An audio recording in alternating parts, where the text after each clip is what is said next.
Buenas, en esta ocasión vamos a hablar sobre el proceso evolutivo de la arquitectura religiosa en el contexto peruano, empezando desde el periodo arcaico. Por 1. Místicas de la cultura caral.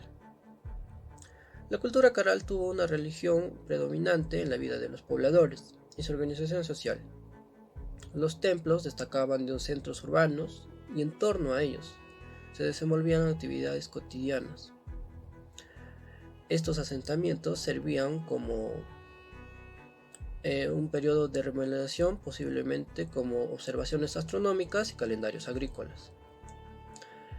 Variaban sus centros en los que se asentaban piedras paradas o huancas, en las cuales alrededor de ellos hacían rituales, poniendo ofrendas y quemándolas. Continuando con el segundo caso es el Estado teocrático de Chavín, la cual fue un centro político religioso que a medida que fue aumentando demográficamente y estatalmente, necesitó de la atracción de otros grupos y personas para mantener y reproducir el material y la ideología de la élite. Uno de los factores de mantenimiento es que ha retomado de prácticas socioideológicas, así como el chamanismo, pero que en ese momento respaldaban otro estado de cosas. Es la religión la cual torna en una institución política que ordena y mantiene la estabilidad social. Por otro lado, es importante que mencione que los centros ceremoniales no mantenían su forma inicial durante su historia ocupacional. Por el contrario, están sometidos a diversos cambios relacionados con la centralización de la religión y las fines ceremoniales, contando con construcciones que alteran los espacios y ejes. Estas modificaciones son denominadas como actividades de renovación arquitectónica y definidas como prácticas rituales ejecutadas según lo que requerían. En el tercer caso es la religión sincrética de los waris. La cultura wari durante el periodo de Horizonte Medio y Intermedio hubo un conflicto de mezclas en cuanto a su religión. Los waris eran una religión sincrética, fruto de la mezcla entre los cultos, como prácticas en Ayacucho, Nazca, Pachamac y Pachacamac. La religión fue utilizada también como herramienta de expansión y colonización de pueblos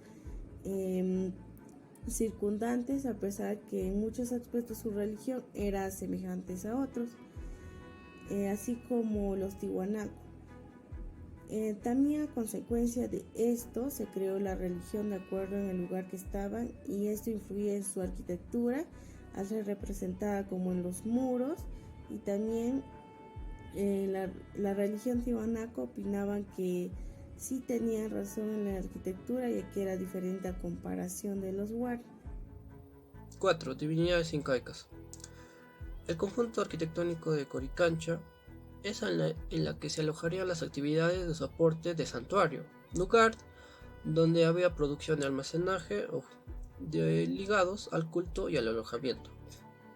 El gran conjunto de Coricancha haría parte de la estructura administrativa ligada a actos religiosos del templo, y que en la cultura inca constituían de gran entramado de relaciones administrativas y políticas del Estado. Se sabe también que el Ayu representaba la unidad económica religiosa de la comunidad bajo el dominio inca. También el Inca toleraba el culto de las divinidades locales, y a partir de entonces había que guardar un lugar de privilegio para la divinidad imperial, que este era el dios Inti. Igualmente, en cada zona del imperio tendría que alzar un templo de los dioses imperiales a modo de una representación ideológica. Continuando con el quinto caso, es el virreinato religioso de la Catedral de Lima. La Catedral de Lima cuenta con primera fachada de tipo retablo levantada en todo el virreinato. Dentro de la religión sincrética de los waris, el dios Huiracocha estaba ubicado en la parte central, al igual que la portada de la catedral. Esto quiere decir que el dios era el punto importante y el punto central clave de la estructura en cuanto a la religión.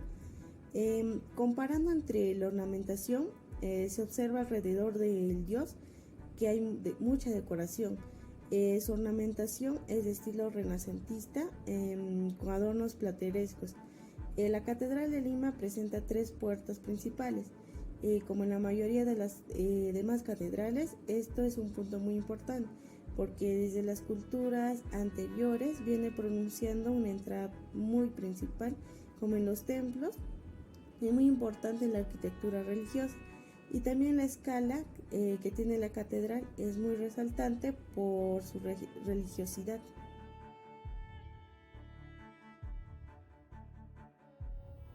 Continuando con el 6.1 tenemos lo que es la arquitectura neogótica. En este caso hablaremos sobre lo que es la parroquia de San José. En la parroquia de San José se mantiene detalles de la época del virreinato como en partes de la fachada. Se observa 3 puertas a diferencia de ornamentos y con arcos apuntados en ventanas. El concepto de la arquitectura está ligado a una tradición religiosa de la Europa medieval, en contraste con lo que es con el estilo neoclásico, en lo cual la parroquia rechaza el racionalismo y se vincula al romanticismo. Esta se caracteriza por un estilo, como dijimos, neogótico, y en la parroquia de San José se pueden ver lo que es techos extremadamente altos con arcos apuntados, pináculos altos con decoraciones. Se evita en la parte del centro, en el rosetón, los santos, y se mantiene en la planta de cruz latina. Continuando con el 6º caso de la arquitectura neoclásica religiosa de la Catedral de Huancayo, esta catedral fue construida en 1799 y 1831. Continuando ya con nuestro hilo conductor de la arquitectura religiosa, aún mantenían la creencia de Dios en la época republicana, pero en este caso, en la Catedral de Huancayo, cambiaron la posición de Dios principal, situándolo ya en la parte superior, y también cambiaron la imagen ya por un símbolo que es la cruz, y esta representa la Santa Trinidad. Su estilo es neoclásico y en cuanto a su simetría mantienen la posición de la puerta principal hacia la parte del medio, ya que esta representa el ingreso principal ya para adorar a Dios o a los santos.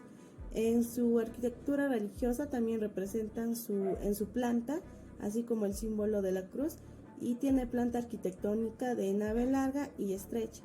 También hay bóveda de cañón y también hay naves laterales y más pequeñas y ventanas altas.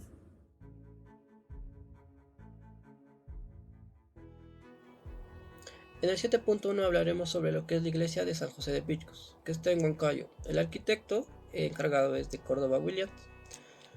En esta iglesia rompe los vínculos de una cruz latina en planta, en las cuales se utilizan nuevos materiales como cristales de colores para utilizar la iluminación natural y también formas invertidas para crear una arquitectura religiosa. También se puede ver interiormente que la iluminación es importante, ya que conduce a los conos invertidos y esto anula los transeptos y los laterales. También los santos son puestos en las esquinas y a los costados, teniendo cada santo su propio sagrario. La iluminación natural son cristales de colores que buscan otorgar el momento de fe, para así ser incluidas dentro de la estructura de la edificación. Continuando con el 7º caso, es la iglesia de San Pedro de Nolasco. Esta iglesia fue construida en 1961 por el arquitecto Enrique Sirián. Está ubicado en Ventanilla, Lima. Una de las características importantes que es de diseño innovador. Su planta arquitectónica es ya más centrado y geométrico. Tiene escala monumental. Sus voladizos ya son más grandes y extensos. Hacen la utilización del concreto, ya que este es un material muy industrial.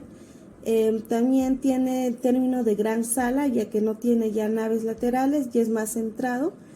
Tiene también la utilización de ladrillo en la parte de su altar y también la utilización de vidriales en la parte exterior e interior, y también sus pisos ya son desnudos, así como la utilización de la baldosa.